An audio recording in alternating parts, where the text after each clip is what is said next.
X Trivium and the Court of the Dragon 2021. Welcome back to Hybrid Theory. I'm Aurian Archive, and this is not going to be pretty. For starters, today AMD officially released the Radeon RX 6600 series of graphics cards.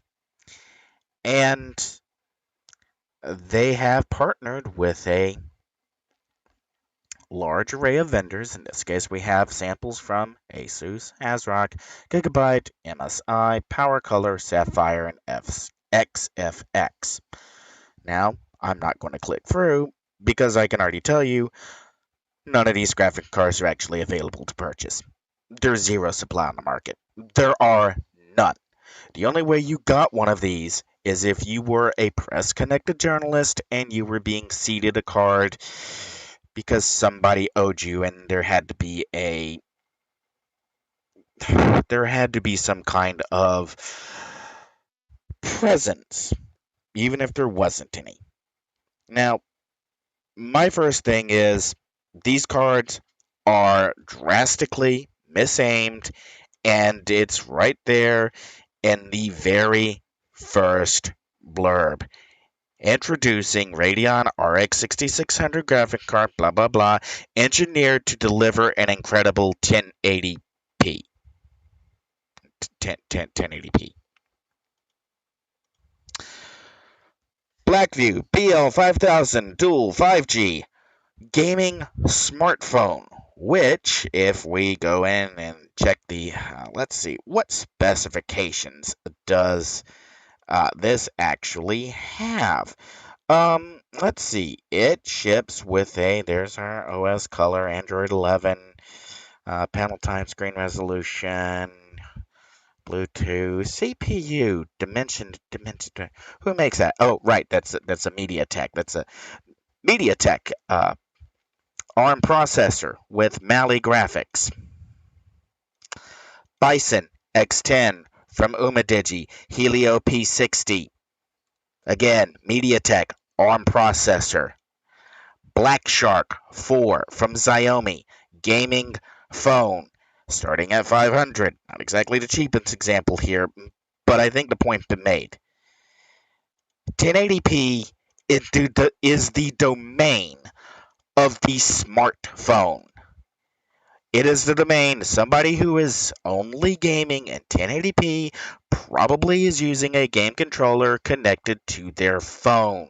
They are not going to be using their desktop computer. They are not buying a graphic card to power a 1080p monitor. This product is misaimed from zero day. Now, if it was $150, well, sure, fine. We'll talk. If it's half the cost of a decent entry-level smartphone that does 1080p gaming just fine, then sure, fine, we can talk about that. I mean, if it was $200 and had 4 or 5 USB-C ports on the back, didn't bother with DVI, didn't bother with VGA, didn't bother with HDMI, just had 4 USB Type-C ports or 5 USB Type-C ports and acted as a USB Type-C hub, and also did all your graphic top because USB Type-C does everything else, then sure, fine, we can talk at $200. I mean, you're getting something that will do USB Type-C at full 60 watt or full 220 watt power output would actually be worth spending $50 extra on. Not at 300 plus. This product is misaimed from the ground up. I do know what's going on with AMD. AMD is limited by the supplies that are available. AMD is limited by what their partners, the actual add-in board vendors, will produce. And that is why AMD cannot field a realistic product with a realistic price that is available in quantity for consumers to actually get their hands on. AMD board partners are not playing fairly.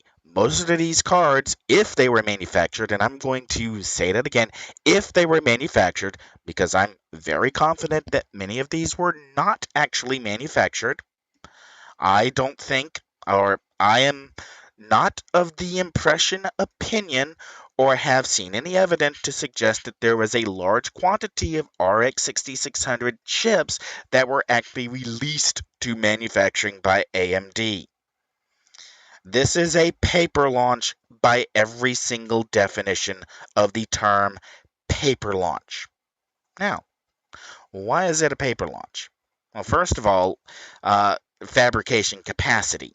Actually, making these graphic cards requires capacitors and semiconductors that may not necessarily be available uh, in the quantity that are required to make a wide-scale release. This is one of the reasons why the Steam Deck is such a big deal. Valve, beforehand, managed to lay hands on and guarantee themselves a supply of the semiconductors, and it's one of the reasons why the Steam Deck has the specifications it has.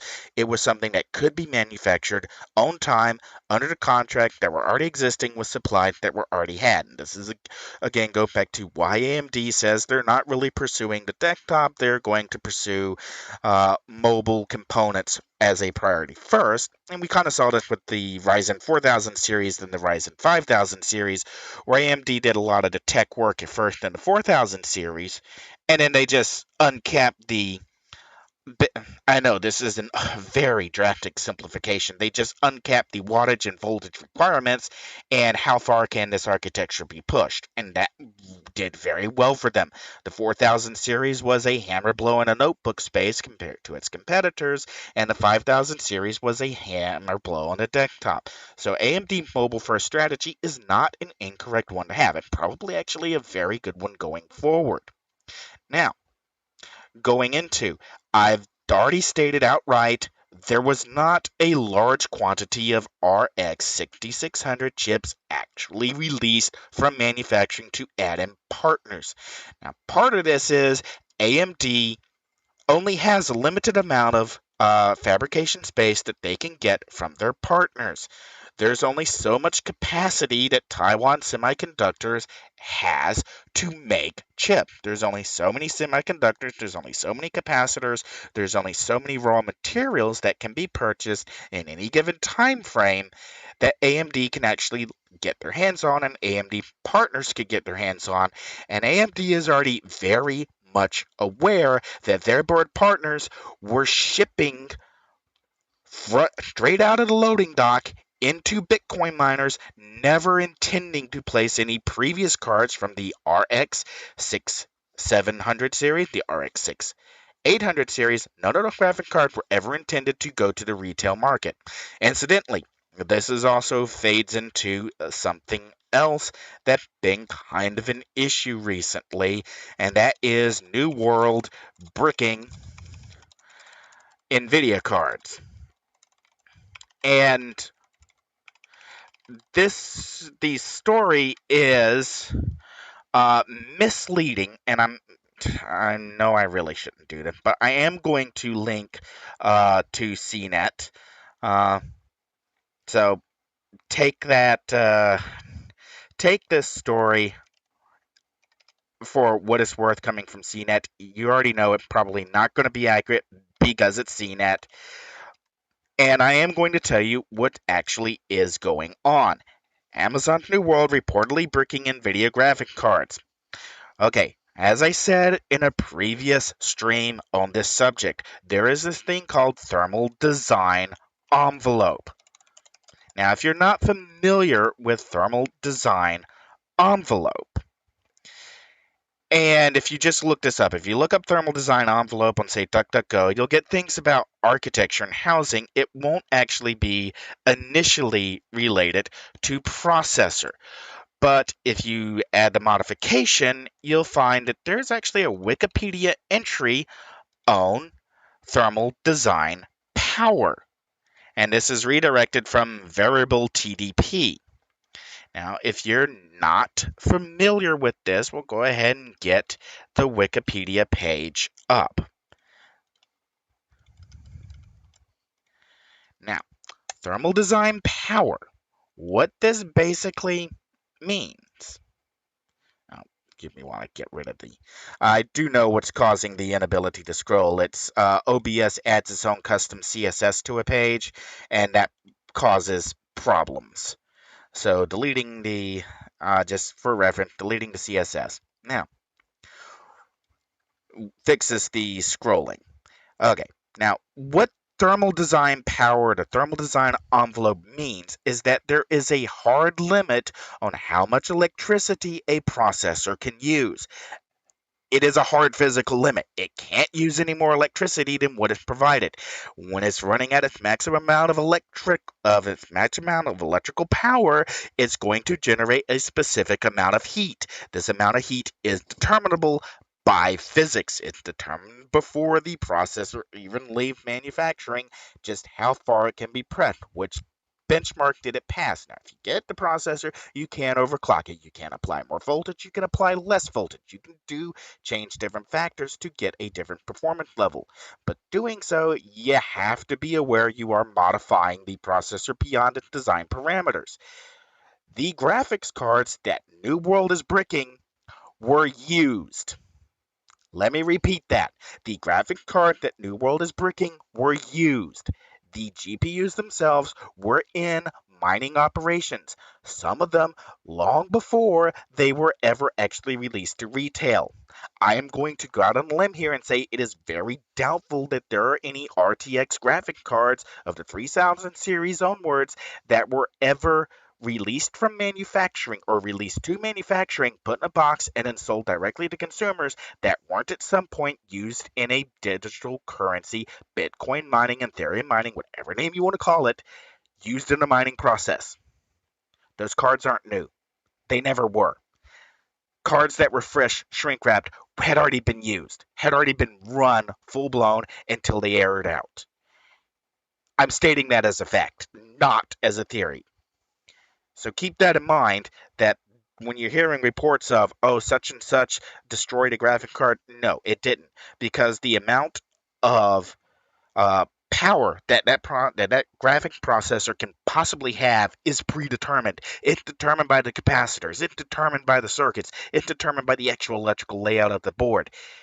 The only way that you can blow out a processor using software is if A, you're already modifying the voltage and wattage that the card is receiving. You're doing something that's outside of the design parameters, or B, you're using a graphic card that was already used by somebody else and run full tilt. You do not have a new card. You do not know how bad it was abused. Or the more worrying option and more likely option, C, the factory knew that the graphic cards weren't intended for consumers, and factory workers, as a form of protest, did not do their jobs to make good graphic cards. If you can't sell your product to the intended market and the only form of protest you have is to ruin the market that's actually buying it, well, what would you do? The board manufacturers aren't stupid. They know that they're being forced, in some cases at weapon point. Again, not theory. We've got the photos, we've got the drone footage. The CCP have been taking graphic cards, pallets of them, at weapon point. Not a theory. Please don't call it a theory. We do know that. Because of that, there is no reason to expect that the board partners, the people actually manufacturing their graphic cards, are fully on board with what's going with the CCP's actions. If ruining a graphic card by not applying solder correctly, by not applying a thermal paste correctly, by not applying screws correctly, by misaligning a fan, and that shortens the life of the graphic card, hey, can you think of a better way to protest if you were stuck in a factory like that? I can't. But this brings up the other side of this. What has happened with China and digital currency? We've had AliExpress, which is backed by Alibaba, or Alibaba Group, has banned Bitcoin mining hardware on AliExpress and the Ali platforms. Now, you can't actually find a press release, which just brought up the list of press releases, but we do know that there's a ban in place. We also know that the CCP is saying they're cracking down on Bitcoin mining. They're getting rid of all the mining installation. There's been a flood of huge graphics cards hitting the market from miners. What's going on? Well, two things. One, I brought up in a previous hybrid theory, and that is the CCP is planning on switching to ARM processors to drive calculatory control of digital currencies. ARM processors with the integrated NPUs, and that's the key thing here that's not really talked about openly at least, is that the neural processing, the machine learning part of the ARM intellectual property, is a key point for the CCP to retain control of digital currency calculation. Is by keeping control of digital currency, the CCP can unlock or use the mathematics behind the calculations to identify people who are transferring items or finances or whatever using digital currencies as a cover. This is how the CCP has unmasked and identified Catholic pastors, Protestant pastors, Muslim imams, I think that's the right term, who are operating inside of China, preaching the words of their gods to the Chinese people. That's how the CCP have found and executed those pastors and imams. They were able to retain calculatory control of digital currencies, found out who was getting a certain digital currency transfer and what product it was being spent on, linked that to a person, and they successfully identified and executed people who were preaching a Christian faith or a Muslim faith inside of China borders. Not a theory. They've gone missing. Some of them we've got eyewitnesses of being gunned down in the streets. Some were hauled off to re-education camps. This is modus operandi. Okay, so what happened? Well, first of all, digital currencies are collapsing. The intended people who were sold on the idea that digital currencies were untraceable, untrackable, they were a safe and secure way to transfer finances or to fund somebody who was in another country, because you could say if you gave them a Bitcoin, they could trade Bitcoin to somebody inside the country who may have something that they might want or need, say like milk or bread or flour or yeast or just water, clean, filtered, purified water, or even toilet paper. And yes, those can be things that are hard to find inside of China, especially if you are somebody the CCP wants dead.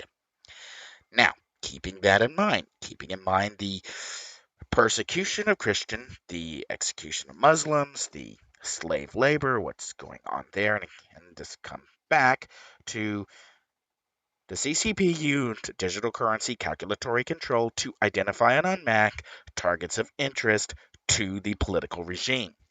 Well, now that those targets of interest are not using digital currencies because, oh, surprise, surprise, they can be located and they can be identified through those digital currencies.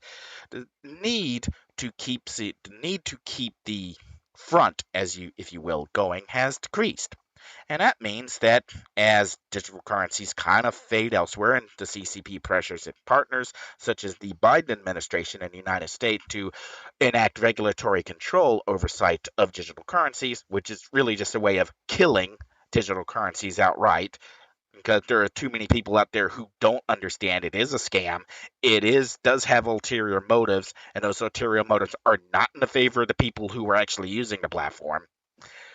Because of that, as I said, stated in a previous stream, that's why we have this 28 nanometer fab, which surprisingly is just the right kind of fab to build massive 128 or 256 core ARM processors with NPU vector engines that can be used to reestablish control of digital currencies. Well, why do I say reestablish control?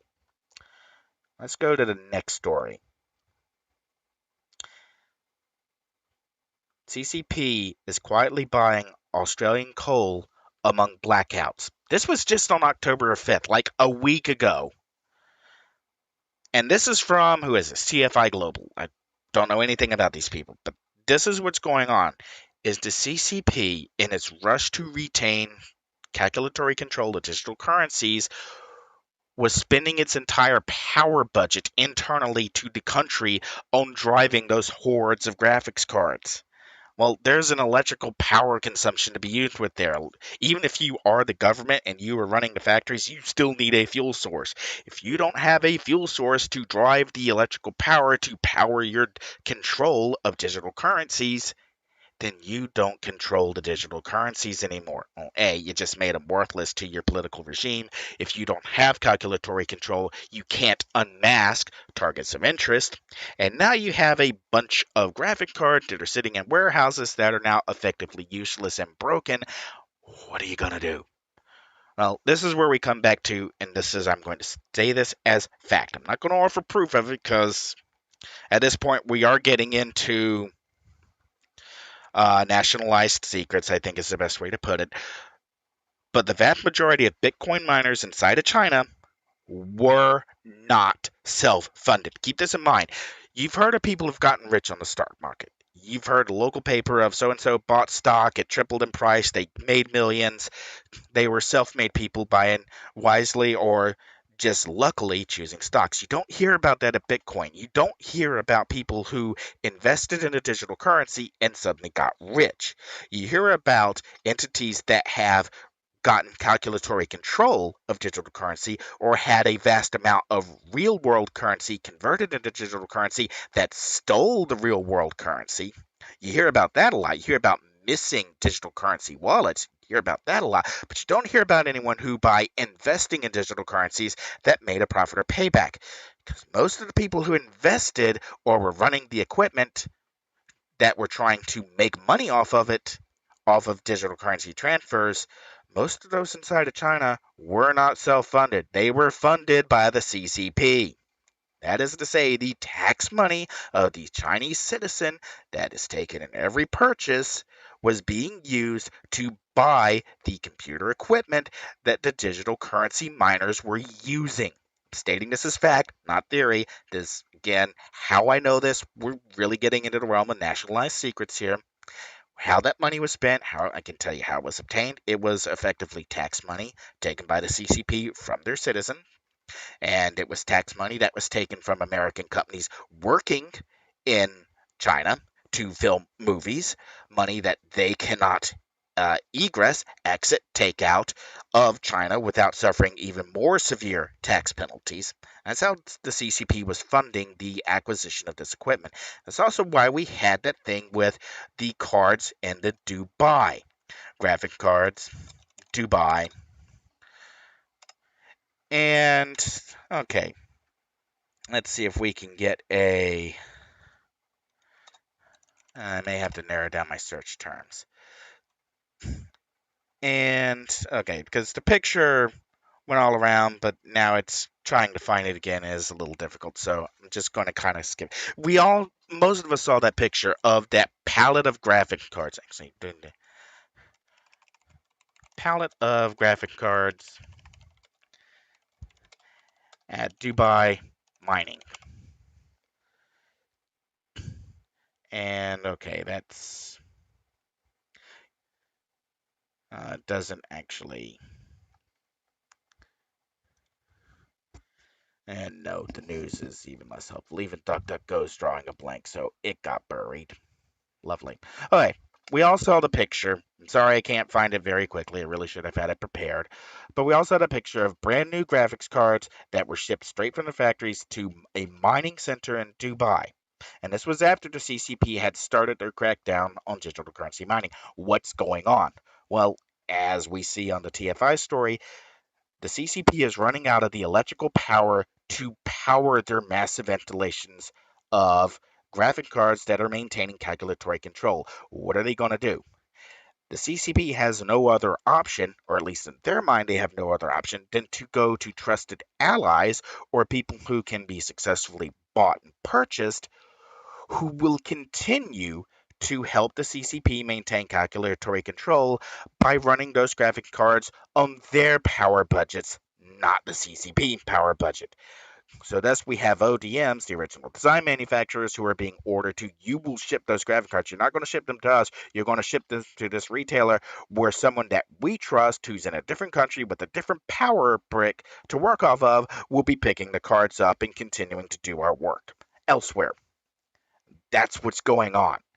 That's why there's been these pallets of graphic cards that have been appearing elsewhere that are no longer going to internal to China, but are being shipped out because China, the CCP, literally does not have the electrical power to keep driving their current data centers. It's not just to keep driving them for a period of time, it's they can't drive them at all. And I get to circle back around to, if you lose a massive amount of calculatory capacity and there's no one else who can pick it up because you are the calculatory control, you have now just automatically decreased the value of whatever digital currency you're trading in, because now it's not as useful as a digital currency.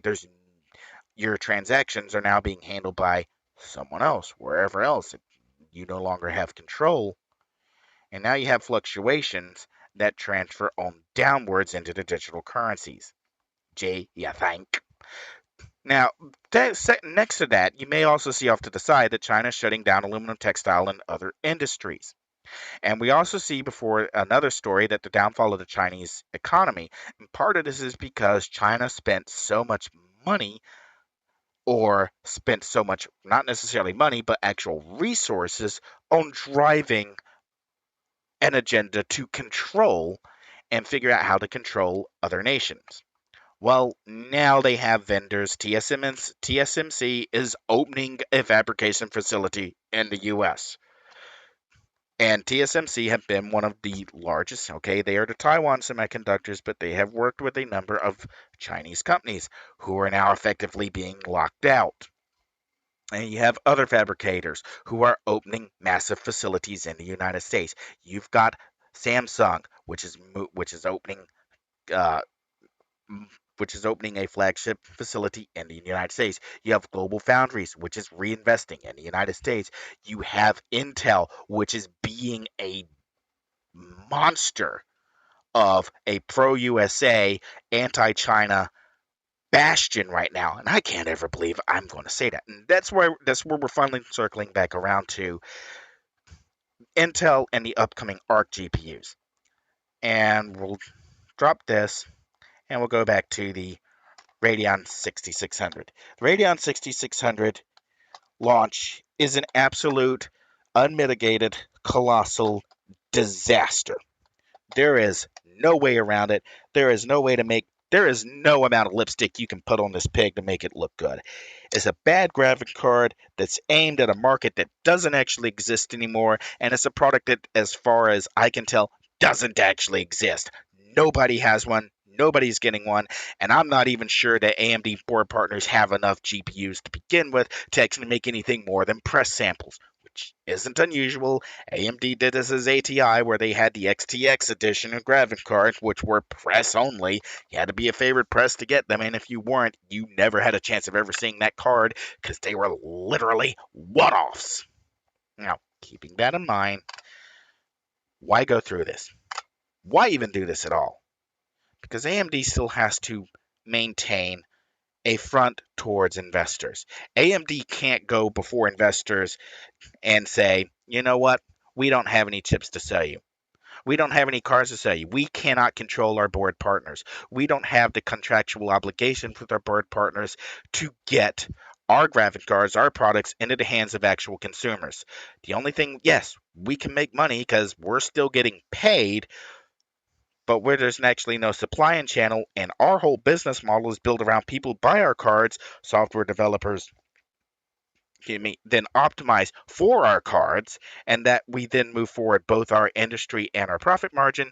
But because we can't actually get cards into people who use them for the purposes for the rest of our businesses, our business model is broken. So we're really going to be down on overall profits this year because we can't tell our board partners that they actually have to sell to customers, not to government. AMD can't do that. And this is going to be very, very critical for Intel. What do the contractual obligations with the ARC board partners look like? And we've already seen a good model of this with Valve and the Steam Deck because of the way Valve did the production program, the way Valve is handling everything on the supply side, the way Valve is handling the contracts. Steam Decks, by their design, are not going to be showing up in mining rigs at the behest of a government who might potentially be the nation in which those supply factories or supply sources or construction facilities are located. There's nothing there for for a government to step in and say, okay, you can't sell that to that. What do you mean you can't? What do you mean? What do you mean it's not useful to us? Well, it's not useful to you. And I do applaud Valve on that. I do applaud AMD on that, which again circle back around to AMD saying we're focusing on mobile and semi-custom products, because once they start doing that, their products basically become useless as an integrated system to somebody who's going to hijack them. And unfortunately for AMD, and what will come as a body blow to Nvidia, this has opened up a huge market for Intel. And we'll deal with that in a little while. I'm Aaron.